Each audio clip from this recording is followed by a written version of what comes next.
Fala, família vascaína, tudo bem? Sou o Mumuzinho da Colina, estamos iniciando mais uma resenha com o Mumu aqui no canal Podcast Cruz Maltino. Todos os sábados, meio-dia, sai um vídeo aqui de opinião. A gente traz as informações da semana, o que foi realmente destaque, e a gente traz aqui para dar a nossa opinião. Eu vou deixar a minha opinião aqui, vocês nos comentários deixam a de vocês. Então, junto a gente vai falar um pouco sobre a chegada do Pablo Galdemas, Vitor Luiz, que já pode ser apresentado a qualquer momento, Keiler, Alisson, possível volante do Atlético que pode chegar ao Vasco da Gama, polêmica da FERJ que não poderia deixar de ter, escolha do árbitro e também sobre os ingressos. Estamos juntos? Então acompanha aí, né, a vinheta, e quando a gente voltar a gente vai destacar e vai analisar junto tudo isso. Valeu? Tamo junto. Fui.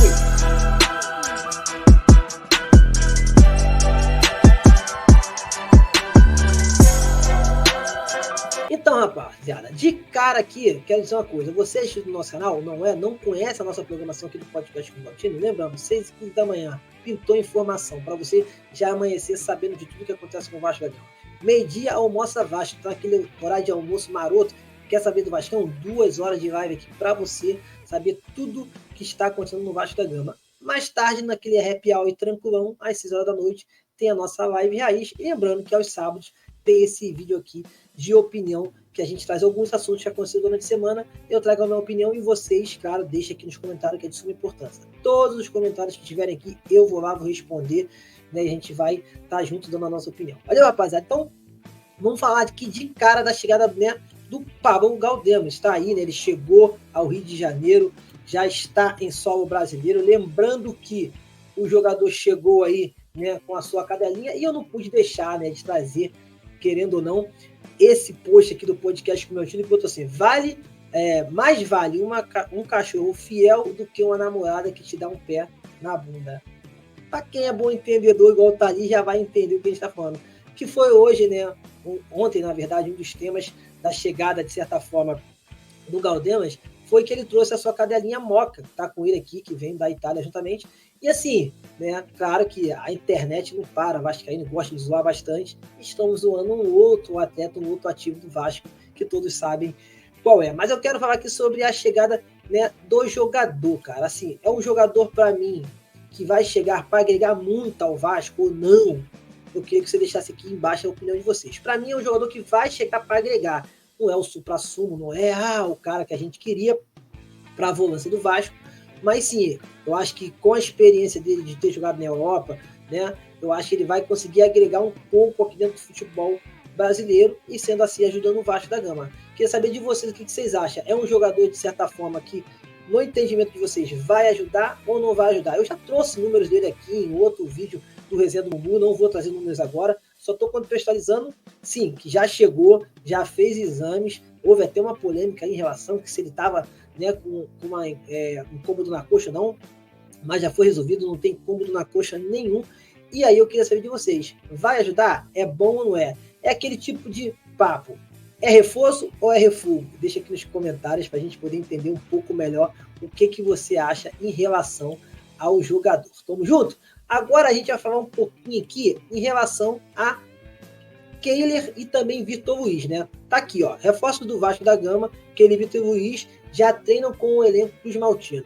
Por uma questão de troca de documentos, a dupla ainda não foi anunciada oficialmente pelo clube.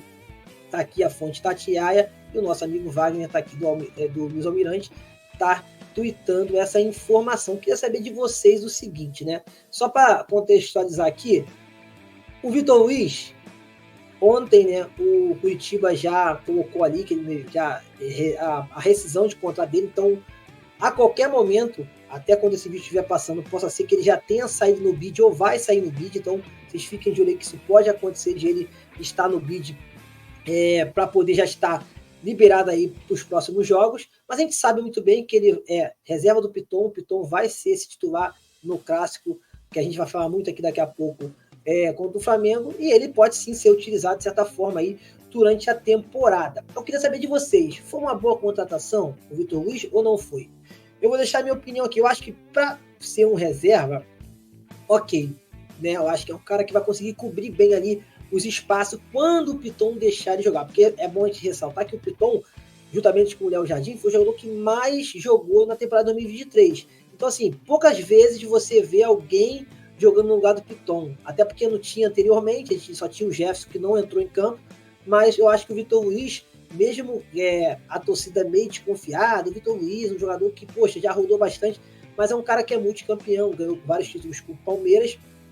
E assim, eu acho que, querendo ou não, criou alguma casca, de certa forma, e alguma experiência. E para ser um reserva, ok. A minha preocupação só é a seguinte, Vasco da Gama.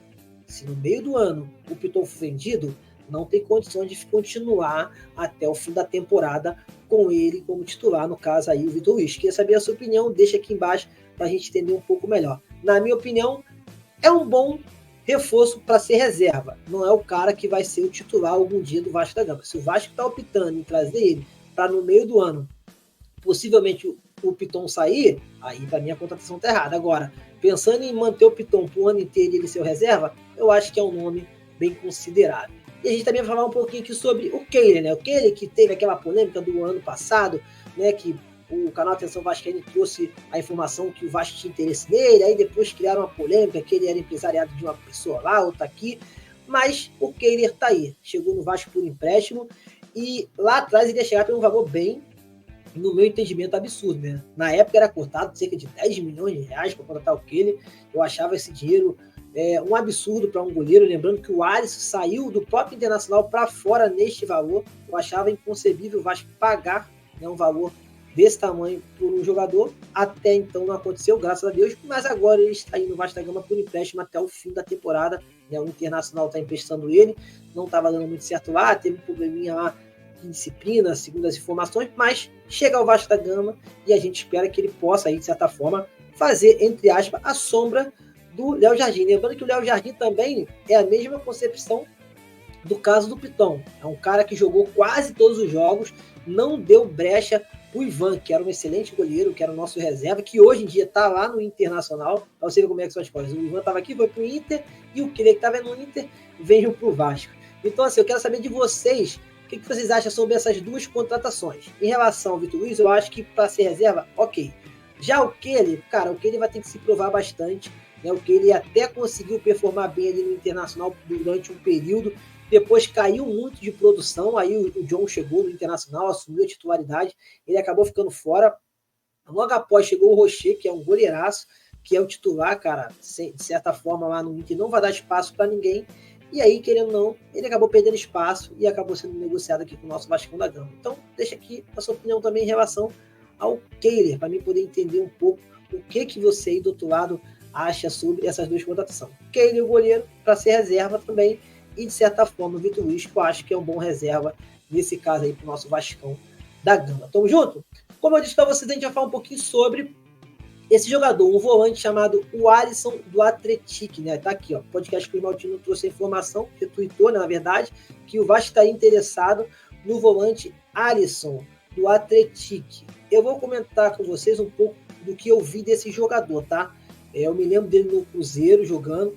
Ele é um jogador que me lembra muito, eu falei em lives essa semana, o Yuri Lara, né? É aquele jogador que tem uma boa pegada, que consegue marcar bem, mas que não tem uma saída de bola como seu primordial, como algo que a gente, poxa, o cara consegue marcar bem, sabe sair jogando. Ele consegue, de certa forma, jogar para frente bem, mas não é aquele cara que a gente imagina que poderia ser. Mas defensivamente é um cara que não deixa falhar.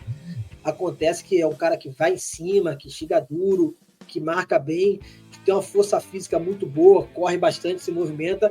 Eu acho que é muito disso que o Vasco precisa para esse meio, para se ter uma intensidade maior. Eu vejo o time do Vasco hoje com a intensidade muito baixa, né? O Zé Gabriel melhorou um pouco em relação ao que ele estava lá no início do ano passado, quando ficou mais de 90, quase 100 dias sem ser relacionado, sim. Só que eu não acho que ele é um jogador titular para o Vasco. E eu também não estou dizendo aqui que o Alisson é. O Alisson é o cara. Não, não é. Mas eu acho que é um cara que chega... Se chegar ao Vasco, perdão, ele vai agregar. Porque ele tem intensidade. E os times do Ramon, né, tem muita intensidade. E esse primeiro volante do Ramon tem que ter intensidade para que as coisas aconteçam. A gente pode observar que o Cuejá, quando ele jogava no Al-Hilal, tem uma intensidade muito grande. É um cara intenso, que corre, marca, quebra a jogada. E querendo ou não comparando o Cuejá e o Alisson, mas eu acho que o Alisson ele tem essa intensidade. A qualidade do Cuejá, não vou dizer que ele tem, mas a intensidade, a vontade, a pegada, Eu posso garantir para vocês, pelos jogos que eu vi do Alisson, que ele tem sim. Então, se acaso chegar ao Vasco da Gama, seria um nome interessante. Queria saber para vocês aí do outro lado o que vocês acham. Né? Será mais um Matheus Carvalho, que vai chegar e não vai ser quase utilizado? Ou sim, será um cara que vai compor o elenco, mas vai ser mais utilizado do que até o próprio Matheus Carvalho? Eu, na minha opinião, acho que ele vai ser bastante utilizado aí. Eu sei que ainda tem o Forza para chegar. Chegou o Galdemas, só que o Galdemas é o segundo volante, é um pouquinho mais para frente. Esse aí não, realmente é o 5, é aquele clássico, aquele cara que quebra a jogada, que mata a jogada. O Galdemas é mais um camisa 8, vai disputar ali posição juntamente com o Jair hoje, né? Que é o titular. Eu creio que o Ramon Dias, após a contusão do Paulinho, vai utilizar de certa forma aí, né, muito Jair na temporada. Então, para mim, se ele chegar, seria uma boa. A minha opinião, queria saber de vocês, tá? É refúgio ou é reforço? Eu creio que a maioria deve dizer que não é reforço, mas deixa aí sua opinião, é para isso que esse vídeo está aqui, é para você dar sua opinião, eu dar a minha opinião, e com certeza, quando vocês deixar o comentário de vocês, eu vou lá, vou responder a todos, igual eu faço em todos os resenhas. Tamo junto, rapaziada. Então, a gente vai aqui pro próximo tópico, que aí sim, cara, é a inovação do futebol carioca. Eu nunca vi isso em lugar nenhum no mundo, no Brasil e no Rio de Janeiro acontece, né? Olha só essa, ó. Em meio às polêmicas, a FERJ busca uma solução inovadora para o clássico. Vasco e Flamengo terão voz na escolha de árbitro, olha só. Lembra que eu nunca falei pra vocês que eu nunca vi isso no Ganil e creio que vocês também nunca viram. Ambos os times que vão se enfrentar vão escolher o árbitro. Aí tá aqui, ó, reunião marcada para sexta-feira, no caso, foi ontem, decidirá o nome com um sorteio aberto à imprensa, se não houver um consenso. Então, tipo assim, se não houvesse um consenso, já foi feita essa escolha, eu vou trazer o nome do árbitro para vocês. Se não tivesse um consenso entre Vasco e Flamengo, aí sim teria ali 2 ou 3 nomes e iria para um sorteio e a imprensa teria aí o acesso. Mas houve sim essa escolha foi feita aí pelo Vasco e também, perdão, pelo Flamengo. Deixa eu ver se já está na tela aqui. Ah, tá na tela, bora lá. O Nils Colina trouxe essa informação, atenção, ó, Wagner do Nascimento Magalhães, o árbitro escolhido para o clássico 2 milhões. Então, Vasco e Flamengo entenderam que esse era o melhor nome para poder apitar, de certa forma, o clássico de domingo às 19 horas. Então, assim, olhando o quadro, né, de arbitragem do Rio de Janeiro, sim, ele realmente é um dos melhores, né? Tem o Bruno Jarleu, que está, infelizmente, contundido, melhoras para ele aí o mais rápido possível. Ele poderia ser um desses árbitros de campo e não vai ser. Ele vai até trabalhar no jogo, mas ele vai ser um árbitro ali que vai ajudar, vai ser o VAR.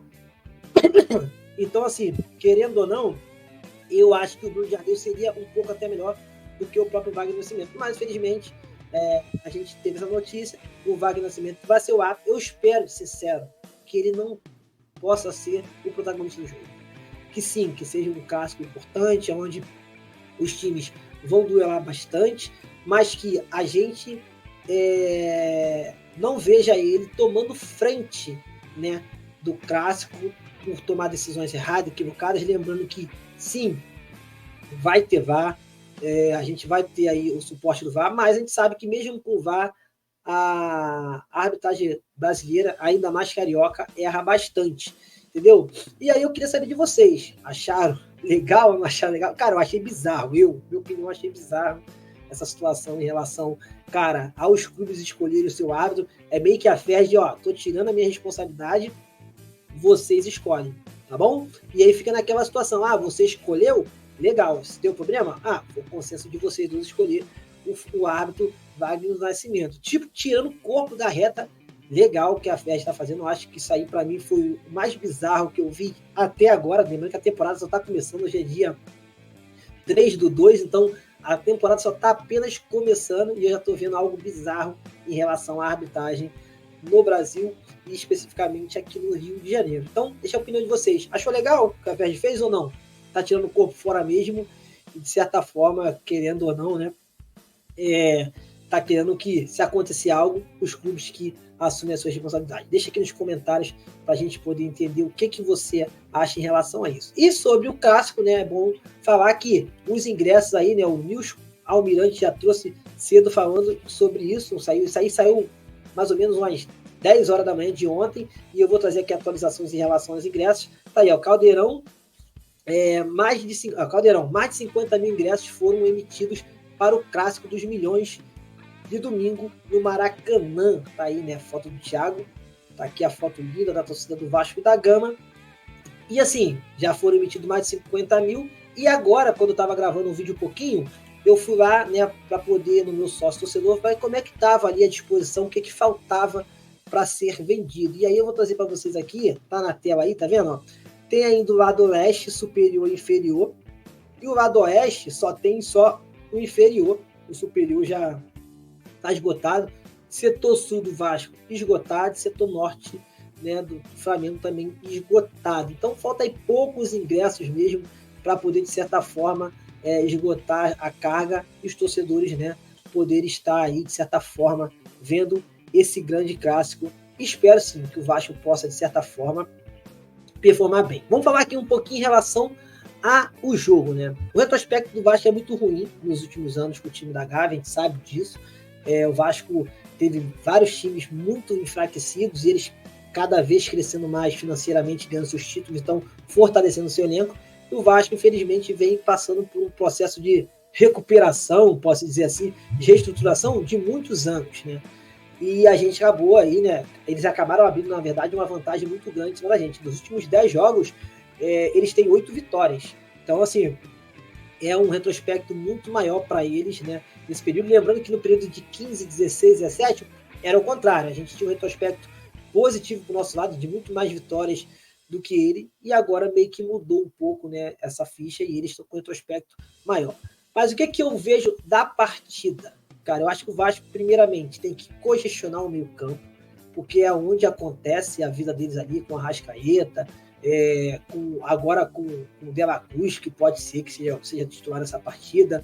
Então, assim, a gente tem que congestionar o meio para, de certa forma, conseguir ali dominar aquele meio, pegar a bola até a posse, ir trocando passes, cara, tentando envolver o time deles. A gente não pode ir afobado com tudo, querendo resolver o jogo, porque, cara, querendo ou não, a qualidade dos jogadores deles, se a gente deixar espaço entre linhas, eles vão entrar e vão conseguir fazer a jogada, fazer o gol. Lembrando que o Arrascaeta é um jogador muito perigoso, gosta de jogar muito entre as duas linhas, entre a linha de meio campo e a linha da zaga ali. E quem fica nessa posição hoje, infelizmente, ainda é o Zé Gabriel, e me preocupa muito porque, cara, a qualidade, independentemente do time, rivalidade, a qualidade do Arrascaeta é absurda.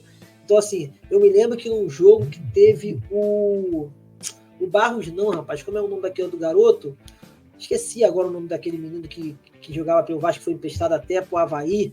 O Rodrigo, quando jogou ainda na era Barbieri, ele conseguiu, de certa forma, neutralizar o Arrascaeta, porque ele marcou ele individualmente. Aonde o Arrascaeta ia, ele ia atrás. Hoje o Vasco não tem um tipo de marcação específica assim, né? O Vasco marca por zona. Isso me preocupa por quê?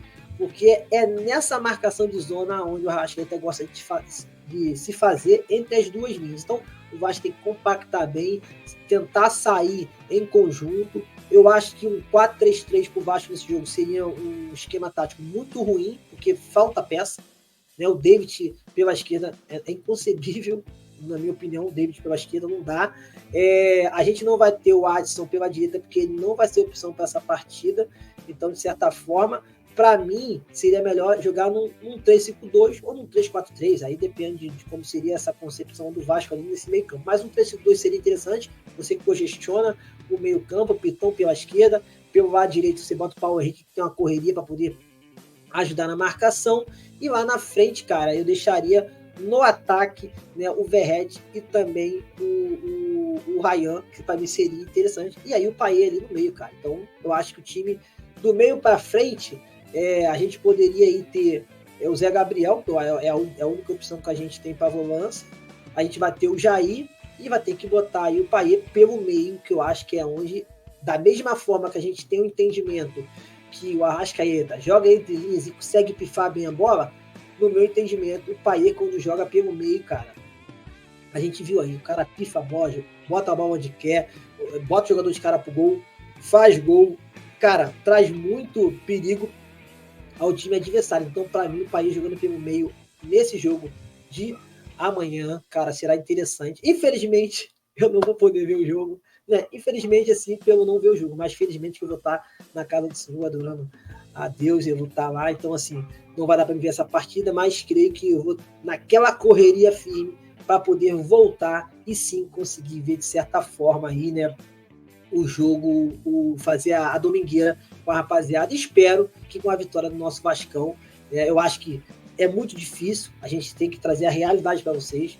A vitória do Vasco é algo difícil, mas não é impossível. O clássico é outro aspecto, o clássico é emocional, é aqui, é cabeça, é mental, é você estar bem no dia do jogo, naquele momento. Se o Vasco estiver bem unido, com a cabeça boa, a gente tem sim condições de ganhar o time deles, independentemente, né, do elenco, que a gente sabe que é muito forte, que tem muitos jogadores bons, mas, cara, futebol é ali, cabeça boa, conseguir fazer um gol, você paralisa o jogo, tranquiliza, cadencia o jogo, tenta fazer outro gol, e aí, mano, o jogo acaba, são 90 minutos, e eu espero que o nosso Vasco possa sair vitorioso desse clássico. Vamos junto? Se você gostou do nosso vídeo, deixa aqui nos comentários, é super importante, gente, a gente faz esse vídeo aqui no dia de sábado, para opinião. Não é uma informação nova, não é nada. Não, é para a gente trazer algumas informações pertinentes da semana e trazer para vocês aqui da opinião de vocês. Às vezes lá na live não dá tempo, a gente está lendo todos os chats, né? A gente lê ali 40 minutos e aí você deixa a sua opinião, acaba a gente não conseguindo, de certa forma,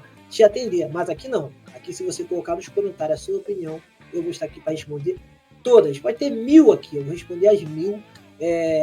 Bonitinho ali, o que eu achei da tua resposta, o que eu achei da sua opinião. Se a gente discordar, a gente discorda e a gente vai analisando junto ali nos comentários. Tamo junto? Fiquem com Deus, e até a próxima. Um excelente sábado. Fiquem com Deus.